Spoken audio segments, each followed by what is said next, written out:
Hey guys.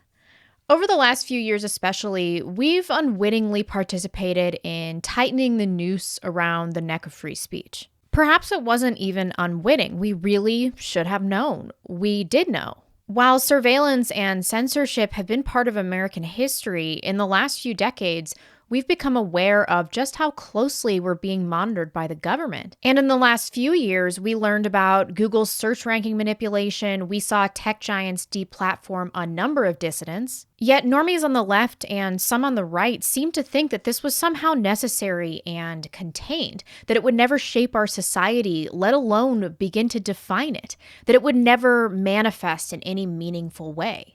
Of course, leftist elites that were at the helm of this were obviously aware that they were engaging in social engineering. At first, we didn't really notice. Demands placed on speech were mostly social and were presented under the guise of merely behaving properly, of being kind to people. And even those on the right, especially Christians, could get behind that. But the left's defining characteristic is an inability to practice restraint, so naturally they went too far and their agenda was exposed. They forced all of us, but younger folks in particular, to abide by a staunch code of verbal ethics under which even minor transgressions result in drumhead-style social media trials. Even if the perpetrator demonstrates an appropriate amount of regret and engages in the requisite amount of flogging, a la Roseanne, the outcome was and is almost always the destruction of future career possibilities as well as complete social alienation. I watched this video that really disturbed me. I know it was supposed to be funny, but I just kept thinking, this is the end game for the left, an entire generation made impervious to criticism based on their multicultural characteristics that have not only lost the ability to engage in humor, but will become those that enforce an ever more restrictive future verbal code of ethics. Just a bit of background because I don't want to show too much of the video, but a panel of college students was shown episodes of Seinfeld, and the reaction to its barely edgy humor was recorded.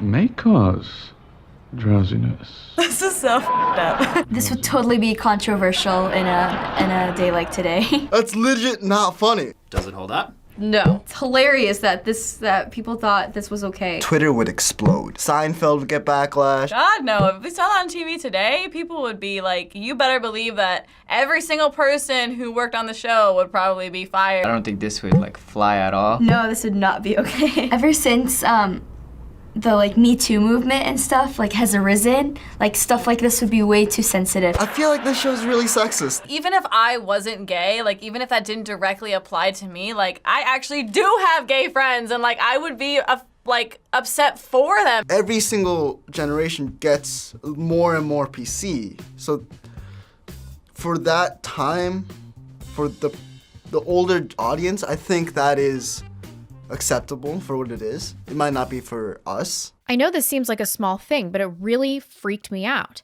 These college kids aren't capable of independent thought. They view the world through the lens of potential offense, not intellectual curiosity or self-development, as was formerly the objective of academia before its Marxist takeover. Now, I believe that these nitwits and useful idiots are still but a small proportion of our population, albeit a powerful one, since they are necessary for leftist elites to fully realize the population control that they have been seeking for many, many decades. But then there's the rest of us. After people figure out that self-censorship has the same ultimate outcome as state-mandated censorship, except it's leftist mobs coming after you instead of state officials, they began to shed their politeness and say what they really think. And we reached that point during the campaign. I believe that it was at this point that the left realized that they need to change their tactics. Shifty bastards. So they started to ban dissenters on social media and used libertarianism as a Trojan horse, feigning an interest in economic freedom. They continue to claim that there are private organizations that are free to engage in voluntary transactions like other businesses, although their behavior is clearly discriminatory. I also believe that businesses should be able to discriminate for any reason or no reason at all. In a free market, it doesn't matter, so long as there are no monopolies and other alternatives to said businesses exist. But they dominate so much of modern dialogue that they can no longer be seen as limited businesses offering a service. Further, it was always clear that no alternative platforms could arise due to the monopolistic nature of these tech giants, as well as their integration with payment processors of the same political persuasion. Like we've seen with Subscribestar, the tech giants' claims that we should just make new platforms and just find new payment processors have always been empty because they knew that once these started popping up, leftist lynch mobs would descend upon them and they could edge out every single competitor. All the while claiming that they're merely championing the oppressed classes, the underdogs, that they were taking on the man, even though they are the man. Leftist tech giants and politicians have convinced liberals who used to champion all free speech, even those they vehemently disagreed with, that there is some new class of speech never before dealt with, hate speech. That somehow hateful rhetoric does not qualify under normal speech protections. That somehow this has escaped the notice of history and has only become an issue in the last few years. I don't see leftists questioning this enough. Why did the ACLU go from this to this? Of course, if they were actually interested in protecting civil liberties, that would include all constitutional protections. So we know this guns thing is just a way for them to obfuscate their actual belief in the legitimacy of hate speech. Do leftists really believe that hate speech is a new phenomenon? That there's been a surge in Nazis randomly over the last 5 to 10 years? It totally defies logic. Liberals used to be questioning, they used to be curious. If they still were, they would ask, what happened in the last few years that has pushed tech giants, the media, and organizations like the ACLU into such a defensive position that they're going after the same speech that has always existed? After all, the First Amendment was created explicitly to protect what is now deemed hate speech. You don't have to protect popular speech. What has happened is this. The left sees a surge in nationalism that is gaining popularity at a breakneck speed. They see that mandating political correctness on a social level is no longer effective. They see that trying to ruin someone's life for benign statements through the use of online mobs consisting of your perpetually offended college minority, the likes of which we discussed earlier, is having a counterproductive effect and is ultimately garnering support for their enemies. For those of you unfamiliar with this story, a Columbia student who was clearly accosted at like 4 a.m. when he was drunk by a group of minority activists was filmed saying a bunch of positive things about white people. We built the modern world. We built the modern world. Europeans. Built the modern world. We invented science and industry. We invented science and industry, and you want to tell us to stop because, oh my God, we're so bad. We invented the modern world. I feel you. You're so dumb. We invented the modern world. You fucking degenerate. We saved billions of people from starvation. Are you joking me? We built modern civilization. White people are the best thing that ever happened to the world. Whoa. We are so amazing, and I love myself, and I love white people. Say that one more Fuck time. yeah, white people. Right. Look, I don't hate other people. I just love white men. I just love white men. If you listen carefully, he does not say anything negative about any other race or group. Yet this was the obvious reaction. Video of Columbia College student's racist speech in New York. White Columbia University student goes on racist tirade. Columbia University denounces white student who berated black classmates with racist language. Columbia University denounces racially charged rant by white student. Columbia University denounced a student's racially charged rant. White Columbia University sophomore taunts students of color in racist tirade. He's probably going to get expelled from Columbia for not hating himself enough, and he has thousands upon thousands of people that are hell-bent on ruining his life. Replace what he said with any race or group, and of course, this is a non-issue. It's not a viral video, it gets 50 views on YouTube. So let's say you're something of a normie, you're apolitical, you're white, middle class, and you see this viral rant online being called hate speech, saying that this kid attacked and berated fearful minority students. A reasonable person sees this and goes, those were pretty benign statements. This is a country built by Europeans after all, and the reaction to this seems a bit disproportionate. Well, great job, media and leftist mobs. You've just radicalized another normie. They're going to be deep into 4chan in like 6 months because of your treatment of this kid. The left used to be able to hide what they were doing.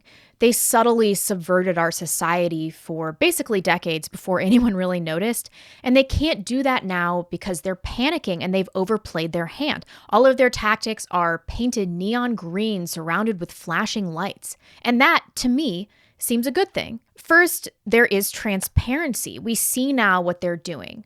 Second, it means that they're desperate. If you can subvert a society while the populace remains none the wiser, you can do some serious damage. But once you can identify tactics and motives, you can fight. This is their last chance to get the people back to sleep, but they don't realize that that's not how it works. You never go back once you're aware of what's going on. Not that the left is not a formidable opponent. They still have tons of institutional power, and they're going to try anything to retain the narrative. Nothing is more dangerous than a wounded animal. So what do we do? How can we be most effective? We can trade places with the left. They achieved cultural dominance through subtle messaging and entertainment, through infiltration in academia, then doled out their indoctrination bit by bit to a totally unsuspecting populace. I think maybe that's what we have to do. Don't get me wrong, the less transparent elements of this fight are extremely important. We need to be financially supporting other endeavors that will make us less reliant on leftist platforms and modes of income distribution. Gab has demonstrated remarkable resilience, and I know they need funding. Subscribestar hopefully will be able to find another payment processor. Jordan Peterson is working on building an independent platform like Patreon, and if he really does it and allows all people, irrespective of political persuasion, to join, I will totally eat crow. People like me who have already nuked their opportunity to LARP as normies should continue course. But those of you, the vast majority I would imagine, that are working normal jobs, living in politically mixed communities, and have to downplay your political orientation, well, you have a unique opportunity. You still have a chance to do this subtle influencing, to obtain teaching jobs, jobs in tech, to infiltrate leftist spaces and to start to turn them over slowly. I'm always conflicted about how deep we should go in terms of using leftist tactics, and I've made several videos about freely speaking your mind, which I still agree with. The more we openly speak about what we believe, the less taboo it becomes for all of us. There's this element of shared risk that's very important. But I've never before spoken of the importance of quiet infiltration, and that seems to be vital in all of this as well. And I think the only way some of us can really do this, really truly get in there, is to have the appearance of political neutrality. I don't really support the idea of working for companies like Google or in leftist academic environments. What I really want to do is to absolutely destroy these institutions with one catastrophic blow. But that doesn't seem to be possible right now. Perhaps the best way is to get in there and create rot from the inside. We can work this from several angles simultaneously. I realized while I was working on this that there was a notable absence in my government education. What a surprise. I learned virtually nothing about the history of censorship, how it came about, how different historical regimes utilized it, and the destruction it causes to societies. I haven't done a skipped in school in a while, so if you're interested in the history of censorship and would like to see a video on it, please let me know and I'll start working on it. Also, let me know what you think in the comments section. Are we better off trying to destroy leftist institutions through more obvious, transparent tactics? Or should we be more subversive? Should we bother infiltrating, or should we just do whatever we can to hasten their collapse? Can we take a multi-pronged approach? Thanks for watching, and I'll see you soon. Bye.